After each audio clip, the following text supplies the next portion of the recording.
اس وقت 27ویں آئینی ترمیم سینٹ اور نیشنل اسمبلی آف پاکستان سے یہ سلسلہ چل رہا ہے، اور پاکستان پیپلز پارٹی سمجھتی ہے کہ آئین امانت ہے بھٹو کا، اور ہم نے 1973 کی آئین پورا کنسنسس کے ساتھ پاس کروایا، 18th امینڈمنٹ پورا کنسنسس کے پاس کروائے، اور کچھ ایسے آئینی ترمیم آئے ہیں جو جتنا ممکن کنسنسس ہو ہم نے اتنا ممکن کنسنسس کا بندوبست کر کے وہ آئینی ترمیم پاس کروائے ہیں۔ جب بھی کوئی آئینی ترمیم آتا ہے یا کوئی لیجسلیشن آتا ہے، آپ کا ایک نظریہ ہوتا ہے، آپ کی کچھ خواہشات ہوتے ہیں اور دوسرے جماعتوں کے اپنے، اور آپ نے ان کے ساتھ بات چیت کر کے ایک درمیانی راستہ ڈھونڈ کے آئینی ترمیم یا لیجسلیشن کرنا پڑتا ہے۔ مگر اس لیے کہ میں آج لارکانوں میں کھڑا ہوں اور اس شہر کے عوام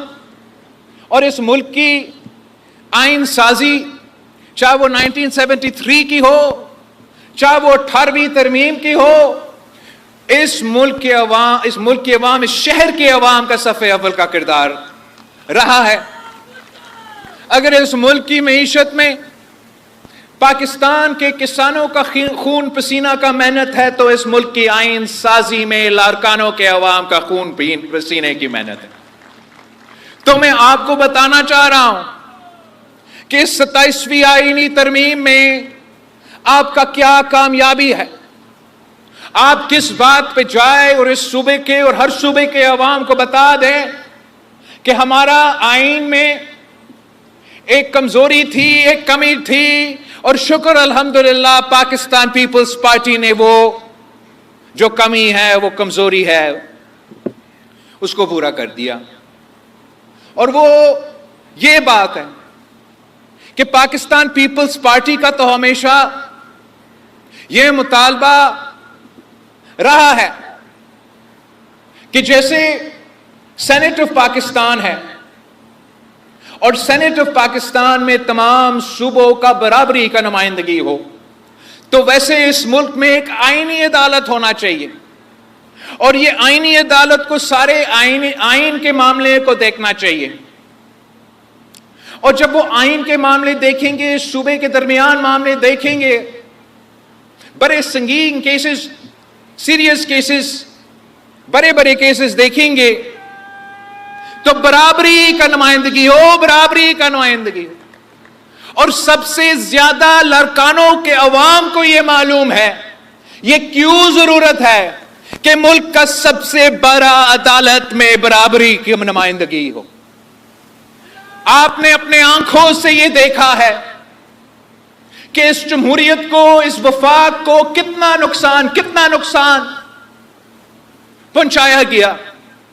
جب یہ غلط تاثر کیا، جب یہ پیغام گیا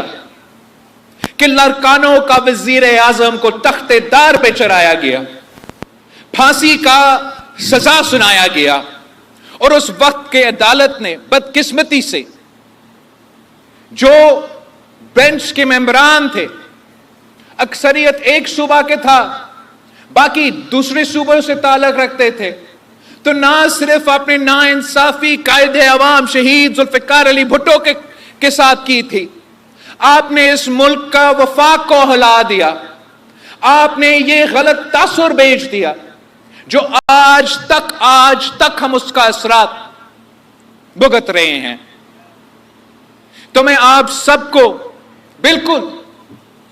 ہو سکتا ہے کہ کسی ایک شق پہ آپ کا کوئی اور رائے ہو، سی ایم صاحب کا کوئی اور رائے ہو سکتا ہے کہ کسی دوسرا شق پہ، تیسرا شق پہ کوئی اور رائے ہو، مگر اس پہ کوئی دو رائے نہیں ہوگا کہ آئینی عدالت میں صوبہ بلوچستان کو اتنے ہی ججز ہوں گے جتنا صوبہ سندھ سے تعلق رکھیں گے، صوبہ پنجاب سے اتنا ہی ججز ہوں گے جتنا صوبہ پختونخوا کے ججز ہوں گے، اور تمام جج صاحبان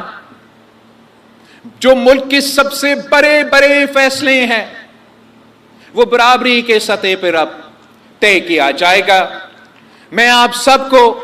اس بہت بہت بڑا کامیابی پہ مبارکباد بھی دینا چاہتا ہوں، آپ کا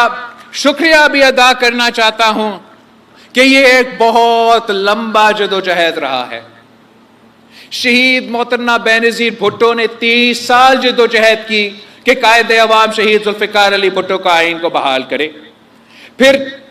شہید محترمہ بینظیر بھٹو کی شہادت کے بعد اب 18ویں ترمیم کے صورت میں آپ نے وہ آئین بحال کروایا، چارٹر آف ڈیموکریسی کے تمام جو باقی شرائط تھے وہ مکمل کیے، مگر ایک شرط تھا جو آپ کو نہیں کرنے دیا، جو انشاءاللہ تعالی میں اسلام آباد جا کے کر کے آپ کو دکھاؤں گا۔ آپ سب کا بہت بہت شکریہ۔ جیے بھٹو، جیے عوام۔